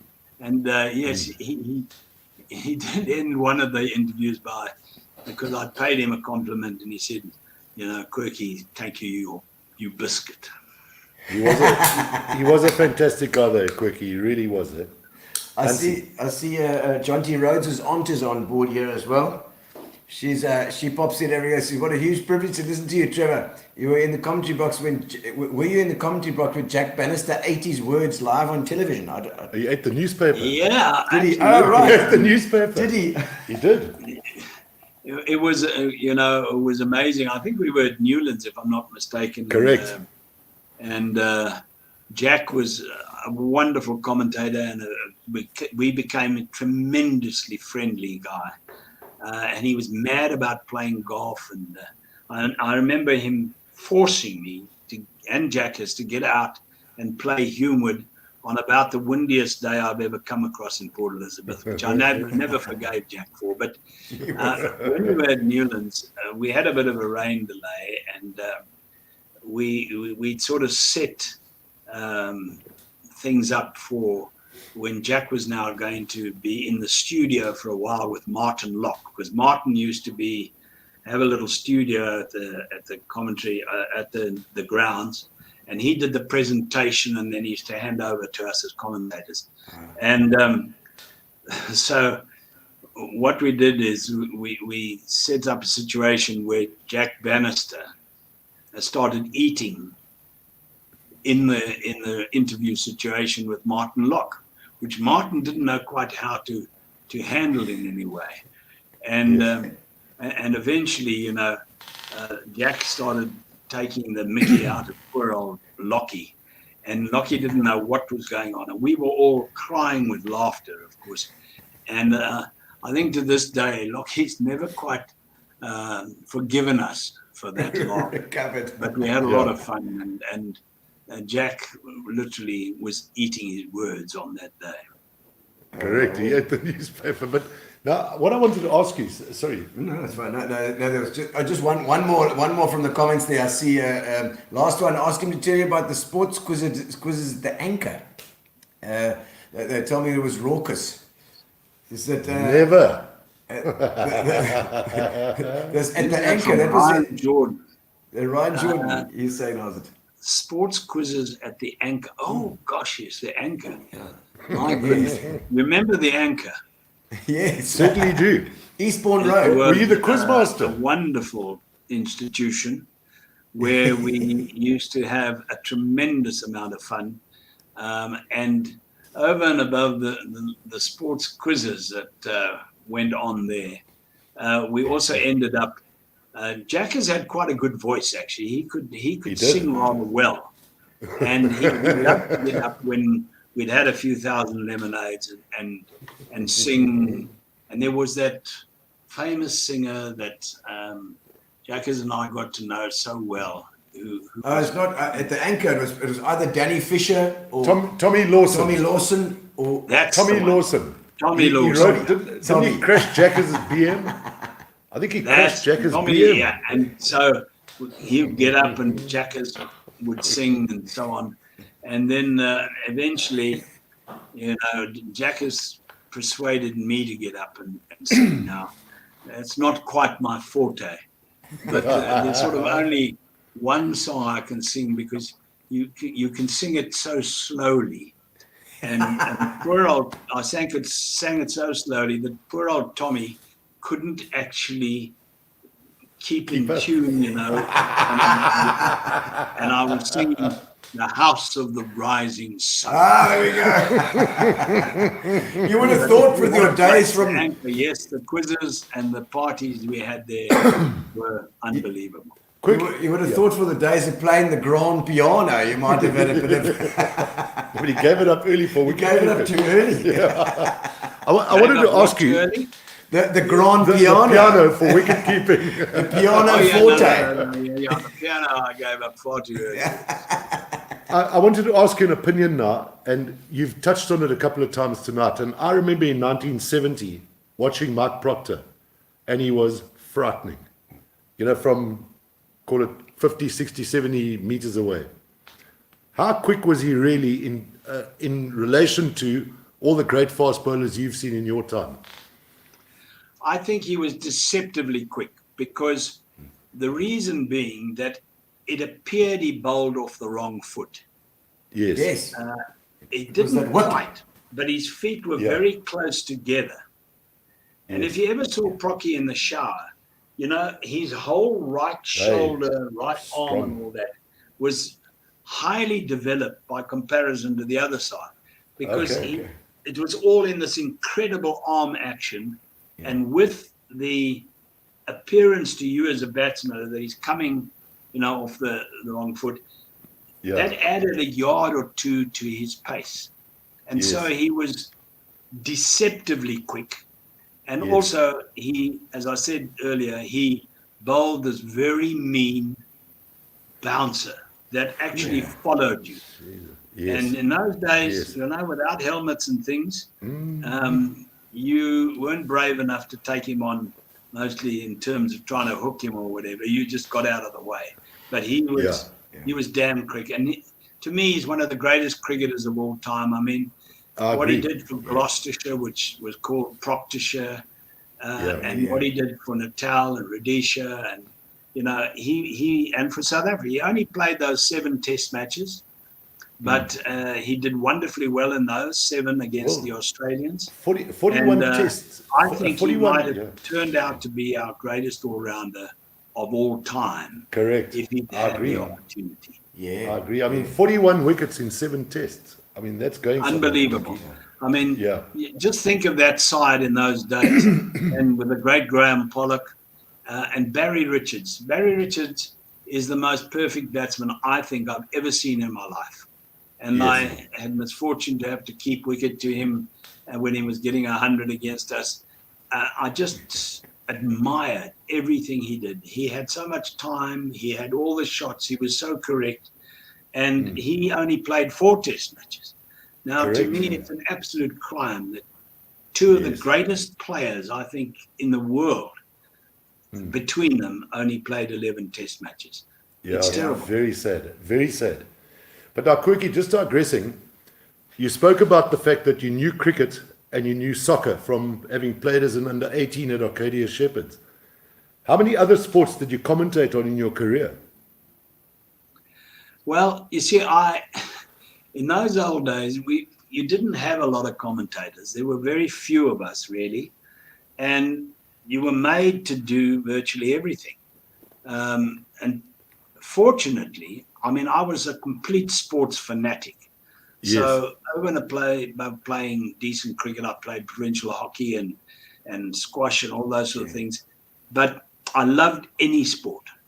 And I followed it keenly. And, you know, I ended up then doing 15 Wimbledons. Some for radio, some for television. Somebody's just said, they loved your Wimbledon. I remember well.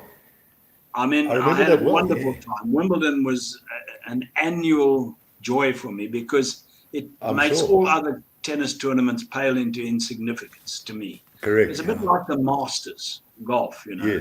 It's something really special. And because I was doing Wimbledon, then we started doing the French Open. So I did about 10 French Opens, 15 Wimbledons. Then I used to stay on and do the British Open golf. So I had this wonderful 6-week escapade every year, which was wonderful. And then, I did a lot of rugby. I went on that, which you mentioned, the 1979 South African Barbarians rugby tour, which was still, I think, the best tour that I've ever been on, because it was the first time we had a team of 8 whites, 8 coloureds, and 8 blacks. And the camaraderie and the friendship on that tour was unbelievable. Fantastic. All 8 whites became Springboks, and Errol Tobias became... He was there, correct. Springbok. And then there were others player, like Shields and those guys that were playing provincial. They played provincial for Western Province and so on. So it was absolutely the most wonderful tour that I've ever been on. And we had to cope with all the demonstrators and, all that sort of thing. And then shortly after that, I went to South America on the rugby tour to South America. And then after that, the 1981 Flower Bomb tour to New Zealand. Man, what an experience. And that was, I always say, it wasn't a rugby tour, it was a sporting crusade. And the saddest thing, of course, was in the final test after we'd won the second test, the series was tied at 1-1. And Ray Mort scored his 3rd try to level the scores at 22-all.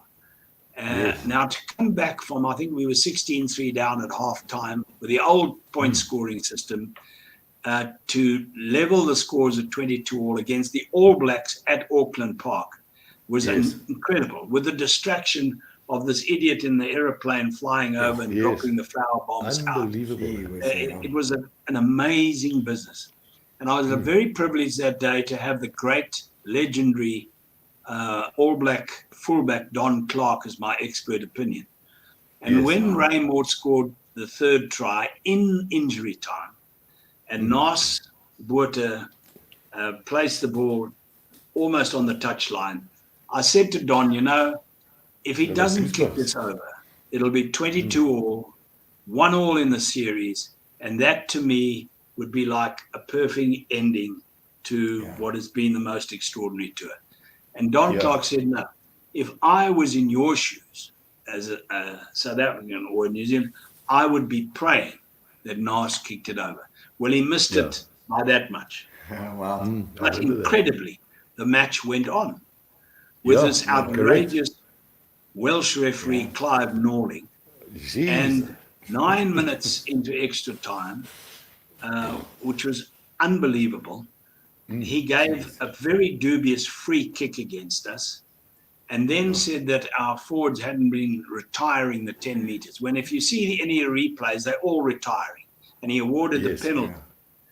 And Alan Hewson, of course, kicked it over. But Don Clark came in then, and he said that was a totally unjustified penalty.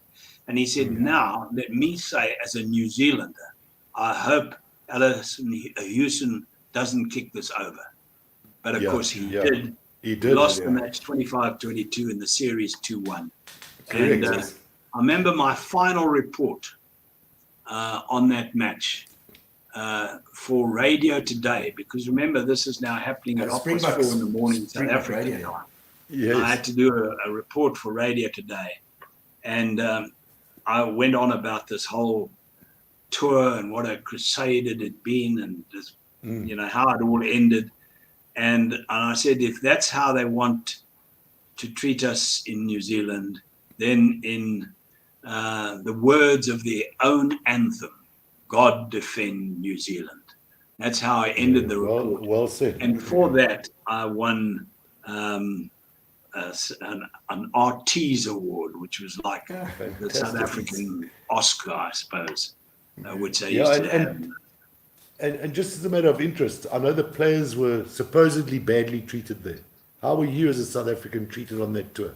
Because that tour remains indelible in my mind. I mean, as you said, the idiot with the flower bomb and the drawing pins apparently, and sleeping in a squash court. How were you treated? It was the most amazing tour that I've ever been on. I couldn't actually believe what we went through in terms of putting up with protesters, having to sleep on squash room floors,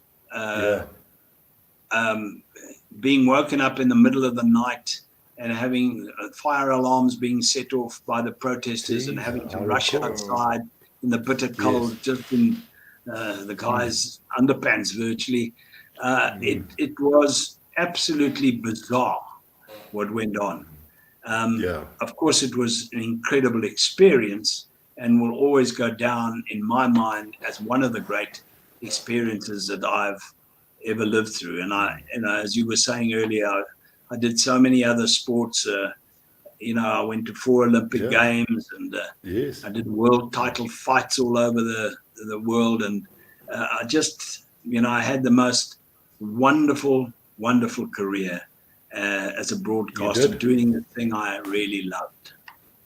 I see Alec Riddle was actually talking about the comrades as well. I see it right at the bottom there. Oh my gosh. Yes, he says I remember doing my first Comrades TV commentary, and Trevor made a point of coming over to me at a hotel near Alveston. Is that... it's sort of halfway between Durban and Melbourne. Alec, I remember so fondly working with him, and Bruce Fordyce, of course, was at his absolute peak in that time and was winning these races. And, the other day I was in the Peddlers on the Bend down here in Cape Town having a lemonade or two. And I heard this guy saying, I'm going for my green number at the Comrades. And I said, really? I said, oh, that's quite fantastic. I said, well done. And he said, have you ever run the Comrades? So I said to him, I've done 17 Comrades. And of course, he looked at me in total disbelief.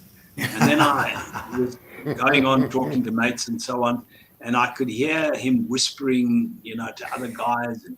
And eventually he just couldn't contain himself. And he came up to me, he said, no, Trevor, are you serious? You did 17 Comrades. And I had to be honest with him. And I said, yes, I commentated on 17. And many of them were with Alec, and we always stayed in this hotel, and I think up in Boaters Hill. And we used to have wonderful times up there. And, Alec became a very good commentator, not only in terms of anything to do with athletics, but particularly long distance running. He was great. Okay. And history. I just spotted now that there's Shane Gerber's given us a question which actually reminded me of another story too. Is to ask Quirky to tell the story about Kali Knutzer and his visit to a nightclub in Durban and the bouncer, if you can remember. He told the story at a golf day where he was MC.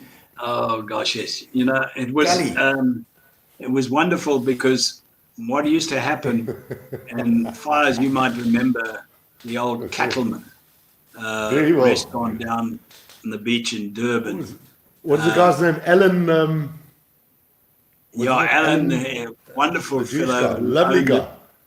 And and now he's got the butcher's grill or something. I've seen that. Quite correct. I'll think of his name. And anyway, he used to sponsor my team that came from Johannesburg. And what we did is we played against a Natal tennis team, a Natal golf team, a Natal cricket team, a Natal rugby team, all playing golf, sometimes out at Umhlali and those sort of places, Durban Country Club, Royal Durban. And Kali Knutzer was part of my team, along with Graham Pollock. Pagey, I think, might have been there. Hugh Bladen, Dale Hayes, all those sort of wonderful guys, Dennis Hutchinson. And we had done this dinner where we raised money for paraplegics. Yes. And I used to MC the dinners and I used to do the auction.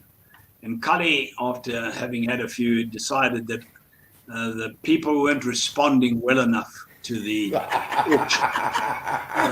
So your mate came running up onto the stage and grabbed the microphone from me. And he said, Luister julle, as julle nie begin ordentlik bee nie, you don't start bidding properly. Ek gaan julle moer. Immediately, of course, and he says, because we are raising money for these oaks here. Trevor, what's that word again? I said paraplegics. He said, these oaks, what say you? I said paraplegics. But Kali could never say that word. They said, in other wheelchairs. What gaan doen? Well, there was a deathly silence. And the only guys that were laughing were the guys in the wheelchairs. Yeah. Anyway, we raised a lot more money. And then we went to a nightclub in Point Road. I think it was called the Red something.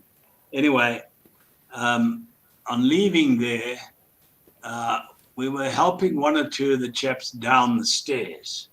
But Kali was hiding down the stairs, and at the bottom of the stairs there was this big bouncer. Now, you know, why are you a bouncer? Because I think you like to get involved. And Yes. Kali, of course, was never going to deviate. And so he and the bouncer, their shoulders met. And Kali turned around to him and said, "Hey, don't push the uncle." And of course, this bouncer immediately pushed him, and Kali just nailed him. And down he went, absolutely on his back, this huge man, shaking. He was absolutely out, and we slunk out and off and got into the combi. And as we were driving along, I said to Kali, I said, "Hey, Kali, how did you just one punch you murder that guy like that?" Timing, Trevor, timing.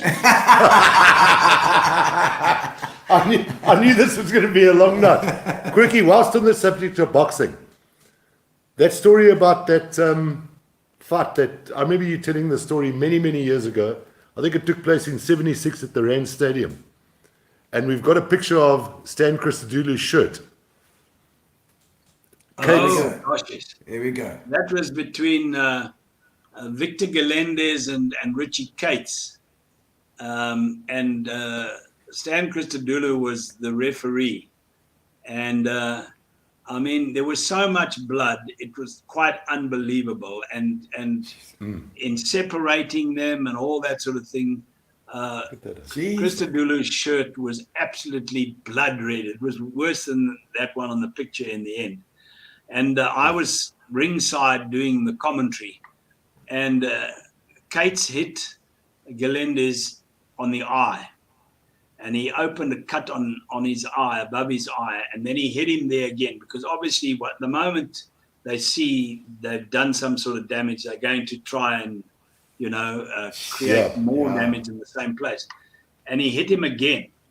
And it was incredible how the blood spurted out of his eye like in a fountain, and all over my hair and onto my, in those days we used to be beautifully attired, jacket and tied ringside, all over my hair, my face, and onto my jacket and that. And, you know, now you conscious of this, but I couldn't, I couldn't pause for a moment. I just had to continue commentating, wiping this blood and all that sort of thing out of my hair. It was the most awful feeling of somebody else's blood pouring into your hair and all that. Who actually won that fight? Who actually won that fight, Quirky? Because that's what I couldn't find. Was it Galindez? Won it in the end, Oh, you won it? He was outpointed most of the fight. And Cates did an enormous amount of damage. But in the end, Galindez nailed him, and in the 15th round. In those days, there were 15 rounders, not 12 rounders. Crazy. And Quirky, just as a matter of interest, of all the many sporting events and functions and so on that you've been to, what is your sporting highlight? Well, people often say that to me, and it is actually impossible for me to answer that, really. I mean, I've enjoyed so many great moments. At Wimbledon, doing the McEnroe-Borg final, which they went to tiebreak of 18-16. I there was remember all those sort of dramas. There was those title fights. I remember going to Monte Carlo to do Gerrie Coetzee fighting Leon Spinks. And we spent 10 days in Monte Carlo in the build-up to all this. Wow. And there was old Kali Knutzer was there as a sparring partner. Wow. And also staying in the same hotel with us was the man from Stanger, old Tap Tap Magatini, who had done many of these fights, and he had this lethal left hook. And so he was supposed to fight the week after against some Italian. And they, of course, they never arranged sparring partners for him, although they were promised. So Cully was asked to go and spar with him. But Cully had to hold his punches, obviously, and you know, and sort of wrestle with him and all that. But Cully was a heavyweight. Now, I was quite an athlete in those days, still playing the sport and so on. And so the manager, who I think was a chap called Govinda of Tap Tap, said to me, you know, won't you come and spar with Tap Tap? I said, you must be joking. One punch from that left hand, I'll be in the promised land. I won't be allowed to hit you. And so I eventually agreed, and I got in there, and all my job was to throw as much leather as I could at him for him to, you know. And after 3 minutes, which is the round, the bell rang, and I sat down, and I realized, you know, I couldn't get up. And I went into this, and after a minute of the second round, I just stood there. I can't do any more. And that's when I realized just how fit those guys are as boxers. They're not only taking a pounding, but they're giving it at the same time. With all that speed and footwork and everything, it's incredible how fit they have to be. So, you know, and some of the Olympics and the rugby tours I've talked about, some of the cricket tours, they've been great. That's when Gerrie took out Leon Spinks that time. He became world champion, didn't he? He did. He took him out in, I think, the first round. That wasn't a world title fight, but Spinks was then, whoever won that fight would then fight for the world title, I think against Dokes. Michael Dokes, of course, won that fight. And then Dokes is down. He beat Dokes and won the world title. Yes, that's quite right. Because Cully told me, I played golf with Cully once, and he told me, no, that Gerrie, he was a soft guy, but if he moor you, you know. Wait, if he moored you, you stayed moored. But he was, I think the greatest attribute was the fact that he was so fast. As a heavyweight, he was very, very fast and very skillful, and a wonderful athlete. And you're talking about Gerrie now? He was a great boxer. Talking about if he moved you, I remember Fires. I don't know if you were at that. I was doing that banquet, benefit banquet. With Rob Armitage. Rob Armitage or Kenny Watson. We spoke about that where Rob Cully got after Kepler because Kepler had him on the nose. Yes, Kepler hit him. We spoke about that before we started, but apparently Kepler and Cully were having a spar. It was sparring, and you were the referee, weren't you? Well, yeah, I was MC of the evening, and so I was actually doing it all from the boxing ring. And then part of the evening's entertainment was Cully fighting in a sort of exhibition match, shall we call it, with Kepler. Now, Kepler fancied himself as a boxer. He still does. You know, when he played for Northern Transvaal for a couple of seasons with me, and we had Yogi Ferreira, Anton Ferreira, and Anton Ferreira had been the the Northern Transvaal heavyweight boxing champion. because his father had a gymnasium. We went to the gym, Yogi learned to box properly, and he defended his title, funnily enough, against Gerrie Coetzee, who came from Boksburg. And the fight, I think, with the count lasted 13 seconds. And that was the end of Yogi's Northern Transvaal boxing title. But Yogi always used to bring boxing gloves to the change room when we were playing Currie Cup cricket matches. And Kepler and him used to spar in the change room, at the end of the day's play. And Kepler loved it. He really fancied himself as a boxer. And if you walk past, you just got a stray clap, as you What a wonderful man, though. They were doing this exhibition as part of the benefit. Yeah. And I said to Cully, you've got to hold your punches now, Cully, because you can't hit Kepler. I mean, and I said to Kepler, don't be stupid enough to sting Cully, on the beak. But of course, Kepler really fancied himself. And of course, he nailed Cully right on the snout with a beautiful straight left. And then I saw this mist come over Cully. And I realized that here was trouble. And Cully just waded into Kepler. Cully, and had to wade, between the two and pull them apart because he was going to blitz him. I just wanted to digress for a moment. Prior to the show, we spoke about that particular incident.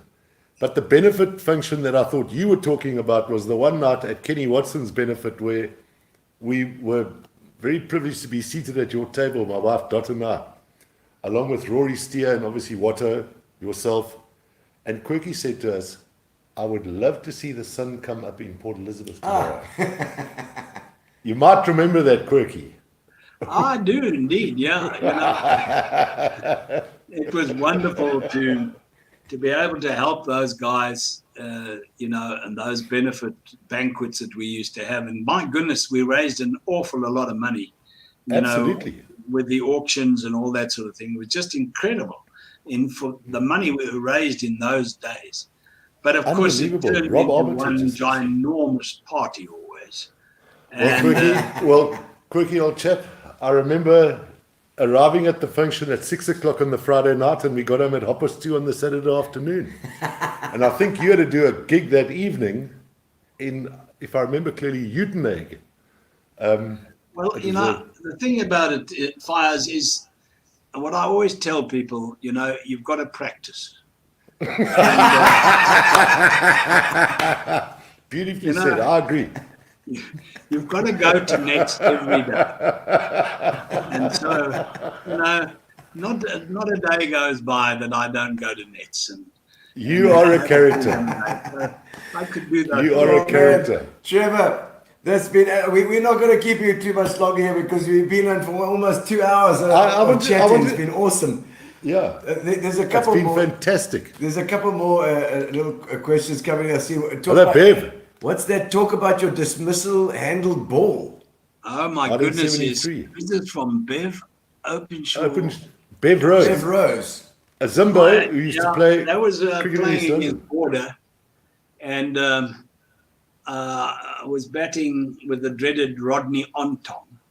Oh wow! And, I was down at the non-striker's end, and Ontong hit the ball straight past me. And I turned around to make my crease in case the bowler got a deflection onto my stumps, and I saw it going straight to the fielder, and I think it was Greg Hayes. And the next thing I heard, this guy standing next to me saying, "Run, you stupid!" And I won't say what he said. And I thought, didn't I? And I took off.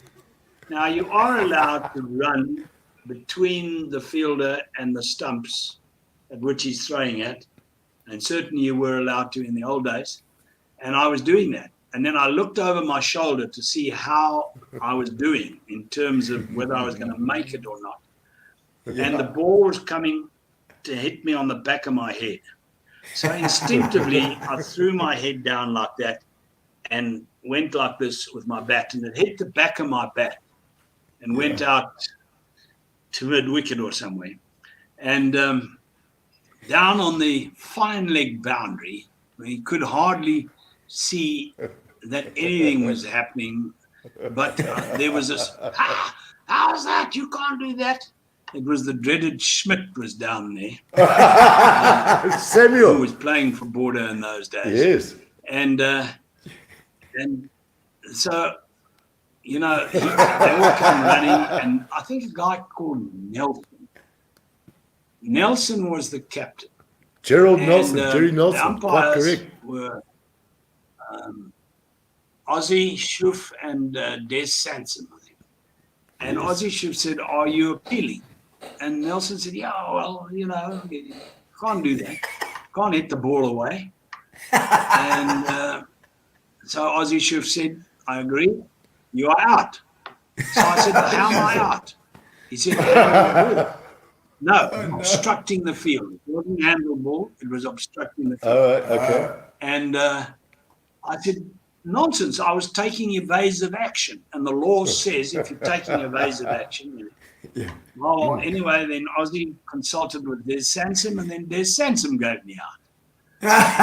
And so I had to step off to the change room, and I became the first South African cricketer, first-class cricketer, to ever be given out obstructing the field. And if you look in Wisdom, I think I was about the 27th at that time. I forgot and about all the that. others in front of me were Pakistanis and people like that. So. Well, I'll tell you, Trevor, there's a lot of outpouring of love here for you tonight. I'm just going to go through just a few, just to say, how's it here? Let's see, Peter Rodseth saying, looking brand new. You absolutely are. You don't look a day. Pete Rodseth, Big Pete, 52. Yeah, Good. 52. You look. Thank you. You could pass for 52, Trev. Garth Webster says, magnificent chat there. Sue Rhodes, that's our Jonty's auntie. Yes, great question, Sue. Yes, have you written a book, Trevor? You haven't? You know, I have to be honest, you know, I've been prevailed upon by Penguin Books and Jonathan Ball and these publishers for years and years now. And I have to confess that I'm just too damn lazy to do it. Too busy. Too busy. So then they've offered me a ghost writer. Yes, you know, I was going to say. I mean, like the great Colin Bryden, who's a very deep personal friend of mine. Lovely Colin guy. wrote Jackass's book. Yes. And, you know, and so if I did agree to a ghostwriter, I would go to Colin. But, you know, I have a way of telling a story and so on. Yes. And I don't know that it would entirely work. And also maybe there's so much that one could put in the book. I need to wait for my wife to pass on or something like that before You need a forklift. You need a forklift to move the book around. Before you can come clean. Oh, here we go, Brendan Kelly. That's Brendan. He's another commentator. He does another commentary. So he'll take some commentary lessons learned from tonight's show. Brendan, he's brilliant. He does all the motorsports. Wonderful, Brendan. All the best. Yeah. Stuart Pottinger. Hello, Stewie. He's from the States. All the way watching. A lot of people from expats watching tonight as well. How amazing! Absolutely amazing. Fantastic. From the States, Thelma Jean. She's always around. She's a regular. Thank you, Thelma. It's always nice to speak to you as well. I think Durban side too. And Barbara Manor, soccer legend. What a lovely lady. Hello, Barbs. Hello, Barbs. You might have commentated on her late husband. Yeah, that's right. Apple Very Manor. kind of all these wonderful people. And So there's you know, Casey. One day I will get round to, in my real dotage, when I can't go out to long lunches anymore and I can't play golf, then I might have the time to sit down and write the book and you know, have a bit of fun. Quirky, just as a matter of interest and just digressing for a moment, I was saying to Gino and Gary earlier, am I right in saying that Sue was also heavily involved in television? Oh yes, Back your wife, Sue. Back in the 80s and maybe 90s? Yes, she was actually. She was amazingly, when I took over as head of television sport in 1981, when I came back from the Flower Bomb tour, I took over from Kim Shippey, and Sue became my secretary. Okay. And she just returned from England, and but she worked for me, and then I promoted her to becoming an archivist, and she was eventually she became the first ever women sports producer. I remember that. That's what I was saying to you. Yes, in those days, I was traveling the world, and I had no interest in Sue really, other than she was a wonderful person and a very good producer and secretary and everything else.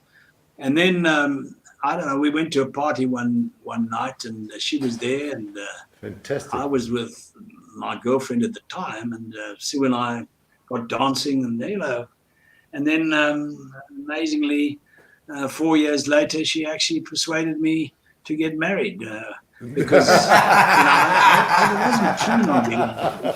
Well, you are a character. I imagine it. I was still touring the world, and I imagine.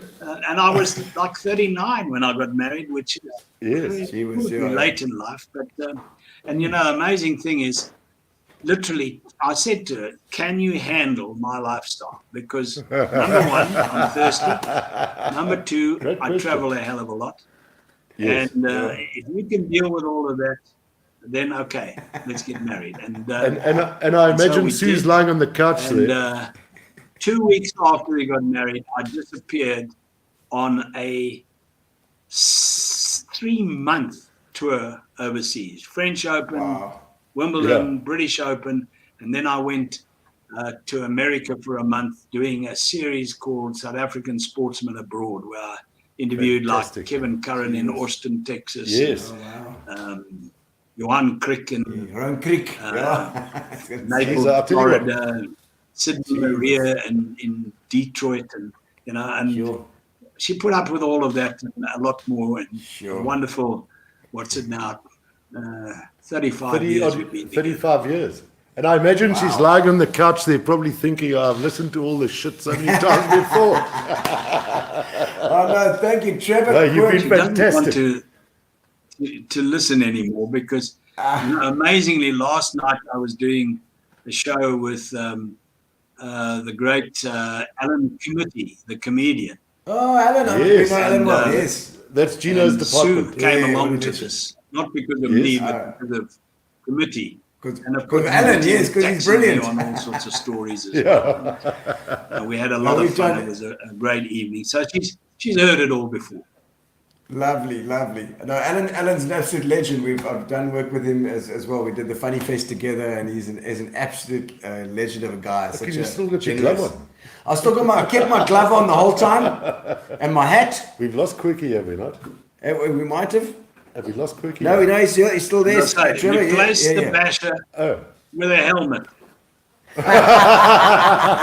Well, Duncan Phillips here said you sconned him without a helmet once. It's still tender, he says. There we go, Duncan. He says, great show, brilliant stories. My head's 38 still. Oh, it's you. It was you. It was you that sconned him. No, I've never sconned anybody. No, thank you, Trevor. I remember Dunks. I know Dunks. Trevor, thank you so much for coming on board tonight. It's been fantastic. 2 hours of your time. We really appreciate it, man. I would like to say thank you as well, Quirky. It's an honor and a privilege. And always wonderful to see you now. Absolute pleasure, guys. The time is very fast, I must admit. Good. We should have an episode 2 with you. Little, Excellent. Quirky. Please send your address. We're going to send you a case of Fitch and Leeds as well to keep you some lemonade. We'll send you some lemonade. Has Sue been sliding those Bacardis in there? How have you got the Bacardis there? No, she's been very good. She's been very good. Give her our love and tell her thank you. Having a little scotch or two. Oh, good. Oh, okay, and lovely. then just as a matter of interest, I'm not sure if Gwen has spoken to you and Bossy. Paige is trying to put this show together for May, June with a Mean Machine, you guys, the Western Province guys, and the EP guys. Lovely. So if you don't mind, when next Breaking you up speak to fires, Gwen, but I think what you're talking about is that the Mean Machine wants to come and have a reunion, and I believe it's in Port Elizabeth. And With there'll you be guys. a golf That's day it. and a dinner and all that. and you're on the ball. Look We look forward forward to to it. seeing you. We look forward Thank to you. seeing you. Trevor, Wonderful. thank you for Thanks coming very on. Thank you for a lovely evening. Lovely. Cheers. Cheers, Quirky. Yes, Quirky. Ciao. Thank you very much for inviting me. Pleasure. Thank you for lovely stories. What a fantastic Lovely. evening. It's been beautiful. Thank you. And thank you to Lovely. our sponsors, Spa and Amobia for our I internet. look of forward to course. seeing you in May, June. Yeah, yo. And Fitch and Leeds too for our prizes. We've got one more prize to give away. Let's pull the trigger. We're going to pull the trigger and see who's online, who's going to win the prize. Tonight, any one of you that's online at the moment can win it. So we're waiting. Etienne Schmidt. No, yo, Smitty was on there. They're Did you all see on. Smitty? Smitty! Keith, Jeez. Keith, fantastic. You won it, buddy. You got it. And Trevor will send you one as well. Thank you so much. And like I said, thank you to our sponsor, Spa and Fitch and Leeds, as well as Amobia. And we'll see you next Tuesday. And an episode 2 with you, Quirky. We'll do one for sure. Cheers, guys. Love you lots. Well done. Thank you, Quirky. Relax, sit down. Coming out of PE town. Have a drink, find a shot. Never mind your liver, get to Gino's spot. Gino spot. Get to Gino's spot.